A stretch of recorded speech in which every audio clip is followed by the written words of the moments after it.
Hi, everyone. I'm Julie Shiffman. And if you are familiar with tapping, you know that when we're tapping, we typically start out with a negative statement that we're thinking or feeling about ourselves or a particular situation. And then we follow it up by saying something like, I deeply and completely love and accept myself. A common question that people ask is, why do we add this statement, I love and accept myself? Just let that linger for just a minute. I love and accept myself. How often do you find that you actually even say that to yourself on a daily basis? Once a week? Once a month? Ever? I love and accept myself. This is probably one of the most important, if not the most important thing that you can say to yourself each and every day, or some variation of self-acceptance. Yet you may find that you have some resistance around actually saying this, or even thinking it, especially if you don't think that it's true. Such an easy thing to say in theory, right? It's just a group of words. But the meaning and the power behind it is so profound. And so many people struggle with loving themselves. As you listen to this, you may come up with all sorts of reasons why it's hard to love or accept yourself. But let's change that. Think about all the negative self-talk that goes on in your head all day long. Imagine if you had thoughts around loving and appreciating yourself instead of focusing on others who have wronged you or the mistakes that you have made. When we can truly love and accept ourselves, it allows us the freedom to be who we really want to be, and it becomes easier to accept others as well. And then the world becomes a better place. Wouldn't it be great to change your default setting in your mind and switch your thoughts to self-love? It takes all of 2 seconds to say, and can change the way that you see yourself. But if you have some resistance around this, then let's tap. As always, please remember to take responsibility for your emotional and physical well-being, and be sure to reach out to a tapping practitioner if necessary. And let's start tapping. We're going to tap on the side of the hand. Even though I find it hard to love and accept myself, and with good reason, in my opinion, I'm considering the possibility of loving myself anyway. Even though I can give you 1,000,001 reasons why it's hard for me to love myself. I'm open to loving and accepting myself anyway. Even though sometimes it's really a challenge to love all parts of me. I can accept that it's been hard in the past, but I am now willing to see things differently about myself. And we're going to tap through the points, so just follow along with me, starting on the top of your head. I love myself. Don't turn off this video. Stay with me on this.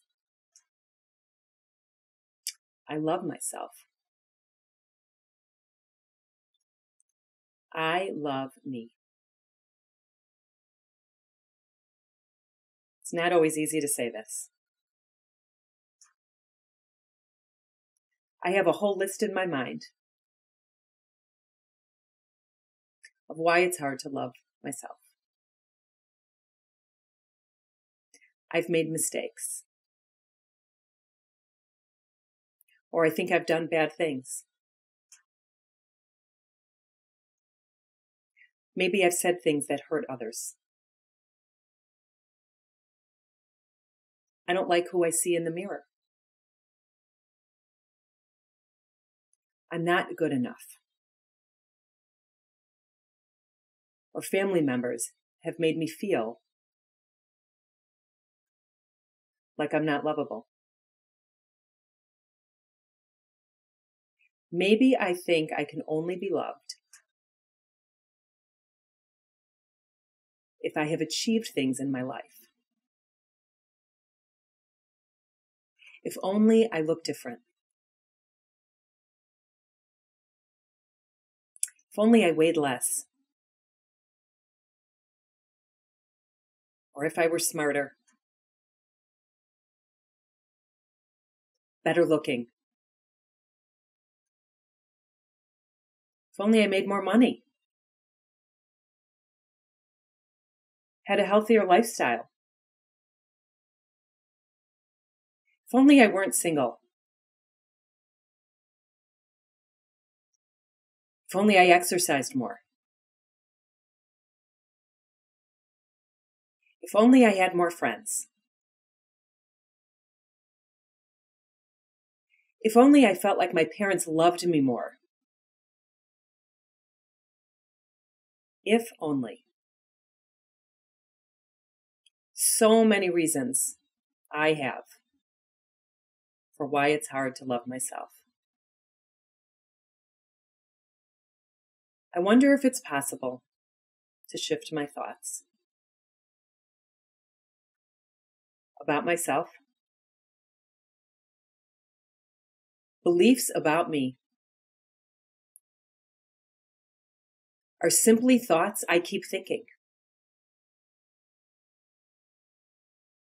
And when I change my thoughts, I change my life. It's possible when I was growing up that love was conditional. I only felt love when I was a good kid, or when I got exceptional grades. I was a good girl or a good boy, or I achieved awards, won that game or tournament. But what if none of that matters? No matter what I do or who I am still worthy and deserving of being loved. I am worthy and deserving of loving myself. Just because I was born into this world gives me good enough reason to be worthy of love. What if I don't even need a reason to define why I love myself? But if I need some reminding, I am loved because I am me. Because I breathe. I am magnificent. I love myself.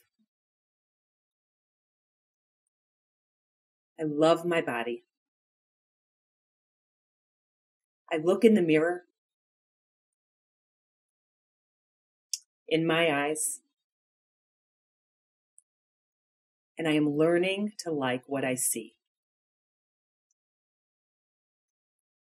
I am learning to adore me. I am changing the way that I see me. And if this feels hard, that's okay. This is just between me and me. And it's time to make peace with who I am. I don't have to love all parts of me. But I am learning to appreciate the person who I am. Flaws and all. After all, I am perfectly imperfect. I'm breaking free from old beliefs that tell me I'm not good enough. And I'm going to love that about me. I am loved. I'm having compassion for myself. I am practicing self-love. right now. Embracing this new experience and celebrating these healing moments. I am loving me for me. It's time to love me. It is safe to be me. I relax and trust that I am safe to be loved. And when I love myself, I can create a space to love others too. With compassion and patience. I am loved no matter what. I love me. I am safe to be me. I indulge in it. Tap your wrists together and say peace. Good job. And take a big deep breath in. And release it. How did it feel to say these things to yourself? It is true that you are loved just because you're you, because you're here. I am sure that you can come up with all sorts of reasons why it's hard to love yourself, but I am pretty sure that those might be lies that you're telling yourself. You become what you tell yourself, so why not let it be the good stuff? I love you. Keep tapping.